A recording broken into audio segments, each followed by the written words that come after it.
अथ द्वितीयः सर्गः।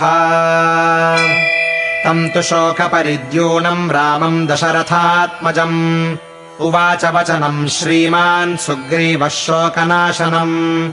किम् त्वया तप्यते वीर यथान्यः प्राकृतस्तथा मैवम् भूस्त्यज सन्तापम् कृतघ्न इव सौहृदम्। सन्तापस्य च ते स्थानम् न हि पश्यामि राघव।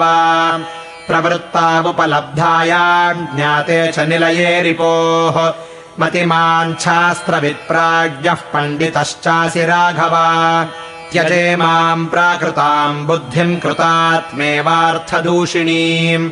समुद्रम् लङ्घयित्वा तु महानक्रसमाकुलम् लङ्कामारोहयिष्यामो हनिष्यामश्च ते रिपुम्। निरुत्साहस्य दीनस्य शोकपर्याकुलात्मनः सर्वार्था व्यवसीदन्ति व्यसनम् चाधिगच्छति। इमे शूराः समर्थाश्च सर्वतो हरियूथपाः त्वत्प्रियार्थम् कृतोत्साहाः प्रवेष्टुमपि पावकम्। येषाम् हर्षेण जानामि तर्कश्चापि दृढो मम। विक्रमेण समानेष्ये सीताम् हत्वा यथा रिपुम्। रावणम् पापकर्माणम् तथा त्वम् कर्तुमर्हसि। सेतुरत्र यथा बध्येद्यथा पश्येम ताम् पुरीम्। तस्य राक्षसराजस्य तथा त्वम् कुरु राघव। दृष्ट्वा ताम् हि पुरीम् लङ्काम् त्रिकूटशिखरे स्थिताम्। हतम् च रावणम् युद्धे दर्शनादवधारय। अबध्वा सागरे सेतुम् घोरे च वरुणालये। लङ्काम् न मर्दितुम् शक्या सेन्द्रैरपि सुरासुरैः। सेतुबन्धः समुद्रे च यावल्लङ्का समीपतः। सर्वम् तीर्णम् च मे सैन्यम् जितमित्युपधारय।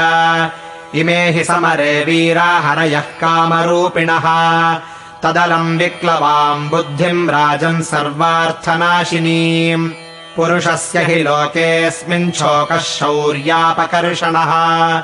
यत्तु कार्यम् मनुष्येण शौटीर्यमवलम्ब्यताम् तदलङ्करणायैव कर्तुर्भवति सत्वरम्। अस्मिन् काले महाप्राज्ञसत्त्वमातिष्ठतेजसा। शूराणाम् हि मनुष्याणाम् त्वद्विधानाम् महात्मनाम्। विनष्टे वा प्रणष्टे वा शोकः सर्वार्थनाशनः। तत्त्वम् बुद्धिमताम् श्रेष्ठः सर्वशास्त्रार्थकोविदः। मद्विधैः सचिवैः सार्धमरिञ्जेतुम् समर्हसि। न हि पश्याम्यहम् कञ्चित् त्रिषु लोकेषु राघव। गृहीतधनुषो यस्ते तिष्ठेदभिमुखो रणे। वानरेषु समासक्तम् न ते कार्यम् विपत्स्यते। अचिराद्रक्ष्यसे सीताम् तीर्त्वा सागरमक्षयम्। तदलम् शोकमालम् व्यक्रोधमालम् बभूपते। निश्चेष्टाः क्षत्रिया मन्दाः सर्वे चण्डस्य बिभ्यति।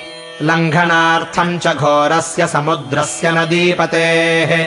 सहास्माभिरिहोपेतः सूक्ष्मबुद्धिर्विचारय। लङ्घिते तत्र तैः सैन्यैर्जितमित्येव निश्चिनु। सर्वम् तीर्णम् च मे सैन्यम् जितमित्यवधार्यताम्। इमे हि हरयः शूराः समरे कामरूपिणः। तानरीन् विधमिष्यन्ति शिलापादपवृष्टिभिः। कथञ्चित् परिपश्यामि लङ्घितम् वरुणालयम्। हतमित्येव तम् मन्ये युद्धे शत्रुनिबर्हणा। किमुक्त्वा बहुधा चापि सर्वथा विजयी भवान्। निमित्तानि च पश्यामि मनो मे सम्प्रहृष्यति। इत्यार्षे श्रीमद् रामायणे वाल्मीकीये आदिकाव्ये युद्धकाण्डे द्वितीयः सर्गः।